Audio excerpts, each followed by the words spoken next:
Olá pessoal, meu nome é Gilberto Alves, sou professor de inglês. Estou com vocês aqui no Estou Preparado Cursos para ajudar vocês a alcançar o objetivo e vamos dar início aos trabalhos, aprendendo a analisar textos em inglês e como interpretar esses textos também em inglês, beleza? Então, durante o nosso curso de língua inglesa, o nosso objetivo vai ser aprender técnicas, tá? E conhecimentos básicos de estrutura da língua inglesa, ou seja, como funciona a língua inglesa, como a gente deve trabalhar com a língua inglesa sem necessariamente traduzir, ou traduzindo também, né? Mas depende do nível do aluno, então eu vou trabalhar tanto com alunos que já têm uma noção de inglês boa, quanto aqueles alunos que são mais deficientes em língua inglesa, para que a gente consiga ler e interpretar textos em contextos acadêmicos ou em contextos de concurso também, beleza? E a gente vai fazer isso, a princípio, apresentando técnicas e práticas de leitura. Eu vou mostrar na prática como funciona a língua inglesa para vocês, ok? Então, como a gente vai dividir esse curso, tá? A princípio, a gente vai apresentar as técnicas, tá? São duas técnicas que a gente vai trabalhar.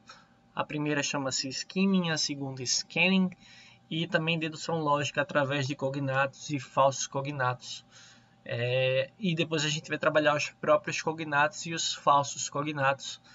Cognatos são aquelas palavras que parecem de um idioma para o outro e a gente consegue entender pela proximidade de línguas, né? Então a gente consegue interpretar uma palavra sem necessariamente ter dificuldades. E depois a gente vai para a parte mais gramatical, estudar o processo de formação de palavras, prefixos, sufixos e até mesmo processos de composição e aglutinação da língua inglesa. Depois a gente vai para a estrutura sintática, tá? Onde a gente vai ver a parte frasal, a estrutura da frase em inglês, que ela é um pouco diferente da estrutura do português. E aí trabalhar aspectos gramaticais e blocos de linguagem. E por último, a gente vai praticar com bastantes exercícios para fazer com que vocês arrasem aí na prova de inglês, ok?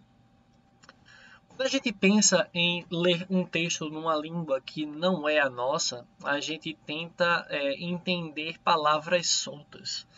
E isso às vezes torna o texto mais complicado e mais difícil de ser interpretado.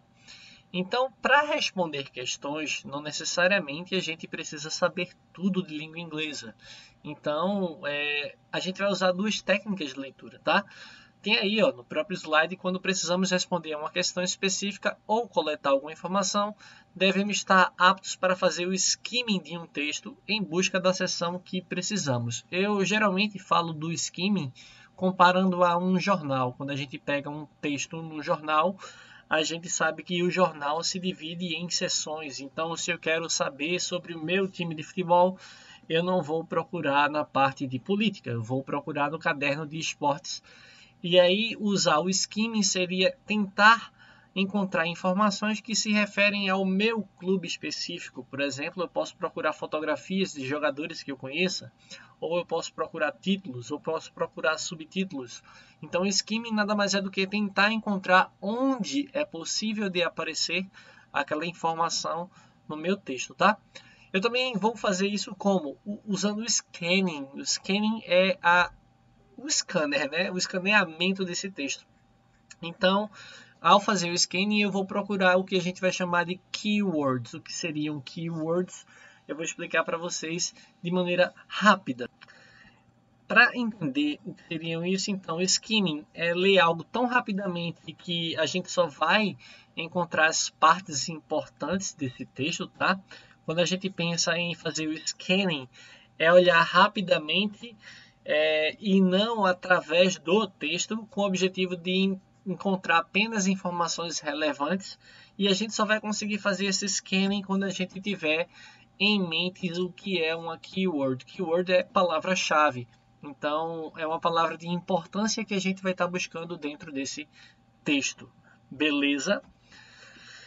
Então, basicamente, a diferença entre as duas técnicas é que o skimming é uma leitura dinâmica, tá? De título, autor, início e fim, em busca de informações gerais e ativação do nosso conhecimento prévio sobre o assunto. É como se a gente precisasse olhar o texto, não necessariamente ler, com o objetivo de identificar do que se trata aquele texto. Aquele texto é uma propaganda, aquele texto é uma carta, aquele texto é um romance.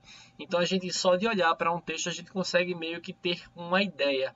Então o skimming vai ser um método de você mover rapidamente seus olhos, dar uma folheada no texto, embora os textos de concurso não sejam necessariamente livros, mas são textos mais curtos, mas você vai dar uma olhada superficial no texto com o objetivo apenas de ter uma visão geral sobre o que é aquele texto e quais são as principais ideias, as ideias mais relevantes daquele texto.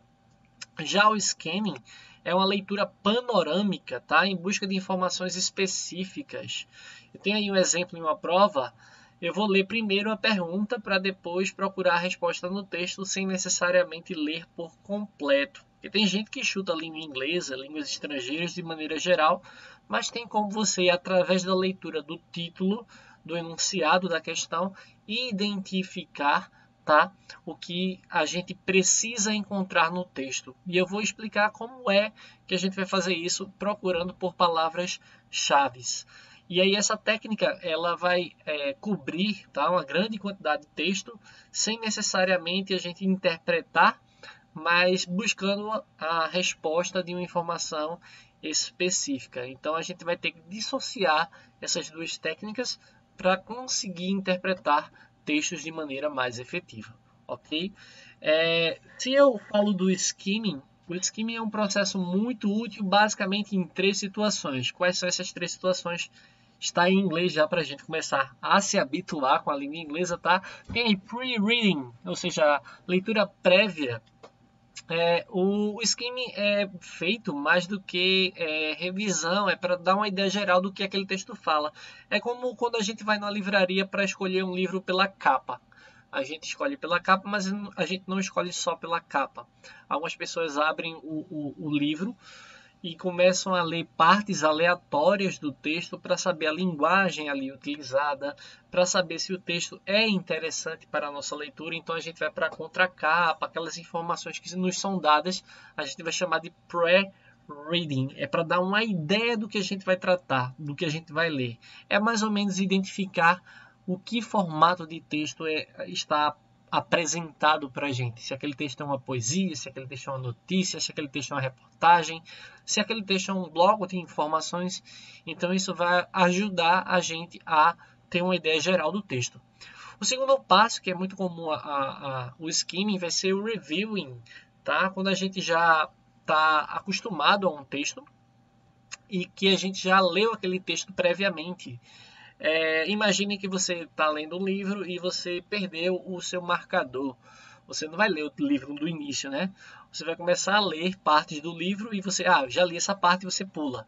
Aí você pula grandes quantidades de informação até chegar mais ou menos numa parte em que você não se lembra. Então ele é útil também para fazer essa revisão. E dentro da própria leitura, quando a gente precisa ler um material que por algumas razões não precisam de informações detalhadas. Então o skimming ele deve ser feito nesses 3 processos. Como é que a gente vai fazer o skimming? Tá aí, ó, destacar aqui para vocês, tá? O skimming, a gente vai ler basicamente o título, porque o título já é um resumo básico, tá? Deixa eu botar aqui meu rostinho para não atrapalhar a leitura de vocês. A leitura do título é o básico de resumo que a gente vai ter dentro de um texto. Então o título já dá uma ideia se a gente deve ler aquilo ou não. Obviamente, numa questão a gente vai ter que ler, né? Depois a gente vai ler o parágrafo de introdução, tá? Geralmente o primeiro parágrafo ele apresenta o quem, o que, como, de que forma, para que está sendo colocado aquele título. E aí a gente vai ler o parágrafo inteiro, né? O primeiro parágrafo de maneira inteira, o parágrafo de introdução. Lembrando que alguns textos, como notícias, isso fica muito claro, a gente vai ter o título em negrito embaixo do título, vai ter em itálico, o que a gente vai chamar de subtítulo, tá?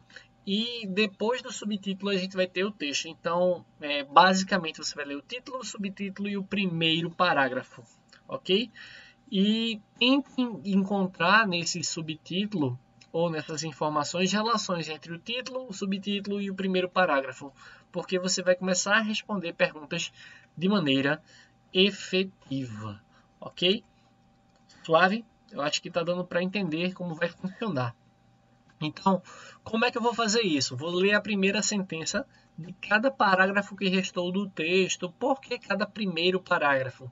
Porque a principal ideia contida no parágrafo ela vai estar apresentada no primeiro período desse parágrafo, tá? Por quê? Porque é o que a gente vai chamar de tópico frasal. O tópico frasal ele vai englobar a ideia central daquele texto, tá? E vai aparecer geralmente na primeira linha, na primeira frase, no primeiro período.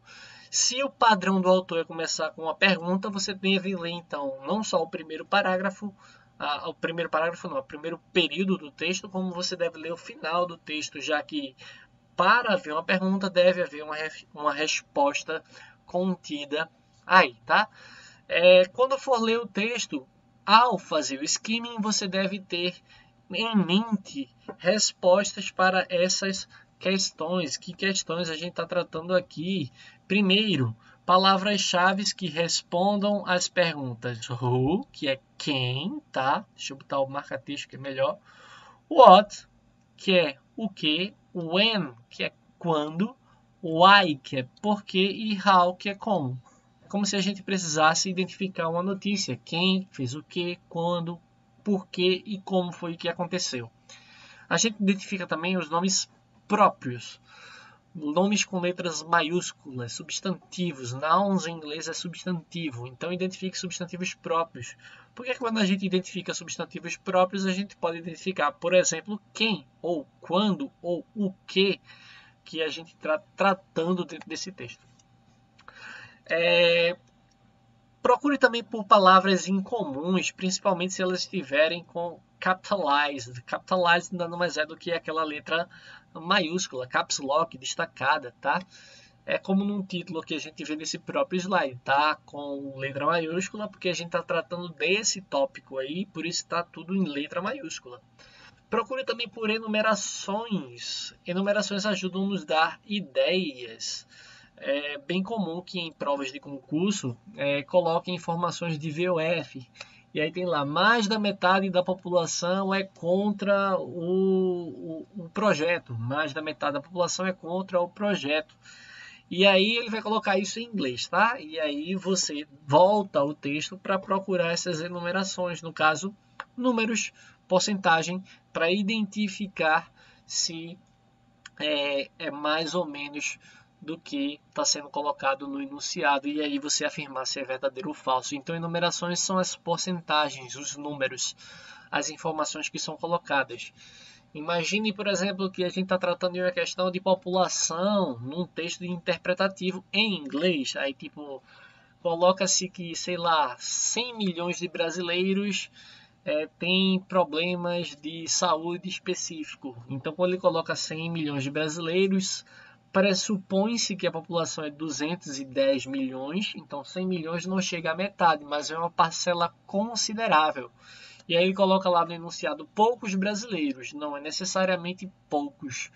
Então é importante a gente analisar essas enumerações e porcentagens com cuidado ao fazer o skimming de um texto, ok? Também vamos procurar por palavras que são qualificadoras, e aí eu tenho qualificadores adjetivos. Best, worst, most, que são nada mais do que melhor, pior, o mais, o menos. Então essas palavras elas vão ajudar no texto a identificar que aquela informação ela é importante para ser levada em consideração. E também vamos prestar bastante atenção ao fazer o skimming de aspectos tipográficos, como por exemplo itálico, negrito, sublinhado e até mesmo a utilização de asteriscos que trazem informações que estão no rodapé e talvez aquela informação seja bastante relevante para a nossa análise. Beleza? Então vamos passar para o próximo processo de leitura, que não é mais o skimming, vai ser o scanning. Mas antes disso, a gente vai testar se a gente de fato entendeu o que é skimming. Eu tenho aí, ó, find out the answer to the following question by skimming the passage below. V. Find out é um verbo frasal que significa descubra. Cuidado com isso também. Em concursos públicos eles usam bastantes verbos frasais, que é um pouco de linguagem informal, mas é um aspecto comum, nato da língua inglesa. Então ele quer que você descubra a resposta da questão apenas skimming at the passage below. Aí perceba aqui, what were the names of Degas' father and mother? Quais eram os nomes do pai e da mãe de Degas? Então, ao ler essa pergunta, o que é que a gente tem em mente? Eu estou procurando por duas informações relevantes. Nomes, tá? E um nome masculino, já que a gente está falando de father, e um nome feminino, que a gente está tratando aqui por mother. Então, quais eram os nomes do pai e da mãe de Degas? Quando a gente coloca o texto, aí tem um texto grandão. Vou apagar o texto. Perceba que o texto não está necessariamente grandão, mas tem um texto de 3, 4, 5 linhas. Perceba que eu não olhei com vocês. Mas eu já preparei minha visão e já encontrei meio que a resposta de um dos dois. Por quê? Porque quando eu falei pai e mãe, nome, eu já comecei a procurar no texto letras maiúsculas. Então eu já vi que o nome do pai, eu acho que é Augustine, mesmo tendo sido muito rápido. Vocês viram que eu apaguei muito rápido. Então, ó, coloquei aqui, ó, Augustine não, mas Auguste. Já encontrei aqui do texto. E Celestine, que é o nome da mãe. Não li mais nenhuma informação relevante no texto, porque eu só quero saber o nome do pai e da mãe. Isso ajudou a gente a poupar um pouquinho de tempo. Perceba que as outras informações que estão colocadas com letra maiúscula são o próprio nome do Degas, que é irrelevante para a gente, Paris, que pelo nosso conhecimento prévio é uma cidade, e Degas, novamente, que é o nome do pintor em questão. Beleza? Eu vou dar um outro exemplo, deixa eu aqui apagar rapidamente a edição. Baseado no meu conhecimento prévio de língua inglesa, vou colocar novamente, fazendo uma nova pergunta, tá? Eu vou me colocar um pouquinho mais para baixo, que eu acabei, enfim. Se eu perguntar a profissão de Degas e do pai dele, perceba que eu tenho minha informação prévia que eu estou procurando uma profissão. E eu sei que em inglês as profissões geralmente elas têm ER no final. Então eu já consigo procurar, já consegui programar meu cérebro para encontrar ER no final. E eu já encontrei duas profissões aqui, ó. E também a palavra ER na palavra mother, que eu já sei que é mãe, e father, que é pai, né? Querendo ou não, em inglês segue a lógica de ser uma profissão. Perceba que se eu quero saber a profissão de Degas, eu já encontrei que ele é um painter, um pintor. Tá? A outra palavra é banker, mas perceba que agora eu vou associar ao substantivo mais próximo. Então, banker era o pai dele. Painter era o próprio Degas. Então tá claro mais ou menos aí como funciona o skimming, né? Então, se você já programa seu cérebro para pesquisar por palavras-chave, que no caso aí são father e mother, perceba que o nome dessas pessoas vai estar próximo também a essas palavras. Então, his father, Auguste Degas. Perceba que eu não estou lendo outras informações do texto, não que essas informações não sejam relevantes, mas o que é relevante para mim é o que foi colocado dentro do enunciado da questão. Ok, gente? Tá dando para interpretar tranquilo aí? E aí, ó, o scanning, eu vou usar o mesmo texto. O scanning a gente vai ter que ter em mente o que a gente está procurando. E se a gente tem uma imagem, uma ideia do que a gente está procurando, é provável que a gente encontre mais rapidamente. Perceba que a pergunta agora, ela mudou um pouco. ela passou a ser when was Degas born? Ou seja, quando foi que Degas nasceu? Eu tenho aí duas informações, born, que é o verbo nascer e vai ser apresentado no texto, e o when, que é quando. Quem estava mais atento já sabe mais ou menos quando ele nasceu. Pode ser que você não tenha memorizado todas as informações. Mas vê, o segundo tópico que tem aí em scanning é para você antecipar de que forma essa informação ela aparecerá para a gente. Se em números, nomes próprios, etc. Se eu pergunto quando, eu já estou na minha cabeça programando uma data. E aí eu vou ver números, eu vou ver meses, os meses do ano em inglês. E eu vou ver, nesse caso eu não vou ver um nome próprio, eu vou ver apenas os números e os meses, ok? Então, se eu adiantar aqui o slide, a gente vai perceber que essa informação, já achei aqui, ó, aparece aqui. Ele nasceu em 19 de julho de 1834. Não levei muito tempo e não interpretei outras informações que não são relevantes para mim. Então, quando a gente vai fazer o scanning, a gente tem que, primeiro, saber se o material é longo ou curto, porque aí a gente vai poder identificar e saber se podemos fazer uma pesquisa rápida, inteira, completa, ou uma pesquisa mais simples, mais singular, mais simples, tá? Se o material é longo, a gente precisa fazer um skimming prévio, ou seja, tentar encontrar no texto onde aquela informação é provável de aparecer. Geralmente, quando a gente trabalha com textos específicos, por exemplo, notícia, e eu quero saber quem, eu procuro no primeiro parágrafo, que é provável que na introdução apresente-se quem ou o que está sendo discutido. Ok?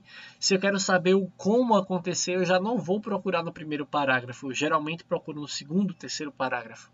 Então, para fazer o scanning, é preciso que a gente faça o skimming primeiro. E como é que a gente vai fazer para aprender a escanear um texto? A gente simplesmente vai deixar com que nossos olhos corram ao redor do texto várias vezes procurando aquela palavra específica. Então, você vai colocar na sua cabeça o que é que você está procurando e procurar aquilo de maneira específica. Como eu falei, se é uma data, procura números. Se é uma porcentagem, procura número também. Se é um nome, você vai procurar letra maiúscula. Se é um lugar, você vai procurar letra maiúscula. E aí, quando você encontra aquela palavra ou uma palavra, pode ser que um texto tenha várias palavras, você vai simplesmente ler a sentença, o período inteiro, a frase por completo, de ponto a ponto. Por que isso?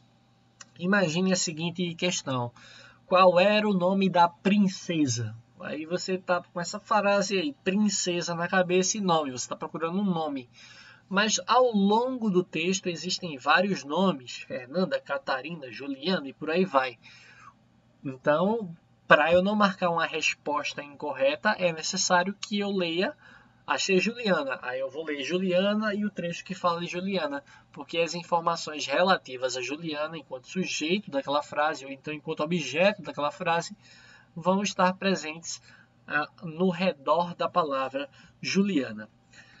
E aí, para isso, a gente precisa ter uma ideia mais específica de como funciona a língua inglesa. E a interpretação ela se dá também por cognatos e false friends. Cognatos, em inglês ou em qualquer língua, são aquelas palavras que têm geralmente a mesma origem, carregam o mesmo radical, carregam a mesma raiz etimológica e, por isso, têm a mesma significação ou um significado muito próximo de uma outra língua. Então, a língua inglesa ela vai ter várias origens, tá? É uma língua meio diferente da nossa, porque ela vai ter basicamente uma origem latina, tá? E uma origem anglo-saxã. Quando é anglo-saxão, a gente já entra em desespero, porque é mais próximo de um alemão da vida. Mas quando a gente pega uma palavra de origem latina, a gente consegue, através de prefixos, sufixos e até mesmo do radical, identificar o significado daquela palavra. Quanto mais formal um texto, mais próximo do latim, que é uma língua mãe de várias línguas, a gente vai ter do inglês do português. Então eu tenho aí um exemplo. Why is he? Exemplo 1, perdão. Informal. Why is he so shy today? Porque ele está tão tímido hoje. He is ashamed of his bad deeds. Perceba que shy, ashamed e deeds são palavras informais do inglês e que para nós latinos, nós brasileiros, a identificação ela é mais complexa, embora shy e ashamed sejam palavras comuns, sejam palavras do nosso cotidiano de quem estuda a língua inglesa. Shy é tímido, tá? Mas perceba que no exemplo 2, a palavra shy foi substituída por timid. Why is he so timid? He is remorseful of his delinquency. Perceba que eu tenho aí a palavra remorseful, que lembra ou nos traz a palavra remorso, e delinquency, que nos lembra a ideia de delinquência. Então, mesmo que a gente não consiga interpretar no texto 1, quando é formal, traz uma ideia mais clara para a gente. Basta que a gente analise com os olhos de um falante brasileiro mesmo. Remorseful, apesar de ter um sufixo, que é esse ful no final, nos traz a palavra remorso de maneira bem clara no início. Então, remorseful é com remorso. Então, é aquele que guarda remorso. E ashamed, numa tradução mais livre, seria a ideia de envergonhado. Então, se alguém tem vergonha é porque alguém guarda remorso de alguma forma. Ou semanticamente as ideias se aproximam. E aí, trouxe para vocês o que eu estava falando. O inglês vai ter duas origens e, por isso, ele vai ter muitas vezes palavras complexas. E aí eu vou destacar algumas aqui. Por exemplo, a gente tem a palavra heaven, que é paraíso em inglês anglo-saxão. E a gente também tem a palavra paradise, que se assemelha mais à forma latina. Então, heaven, para nós brasileiros, a gente precisaria entender que é paraíso. Mas paradiso em italiano, já fica mais próximo de paraíso para nós brasileiros. Outro exemplo é a palavra ask, que é perguntar em inglês. E também tem a forma em inglês também, question. Perceba que question se aproxima mais a questionar, questão. Então, ask e question significam a mesma coisa, mas um tem origem anglo-saxã e outro tem origem latina-francesa.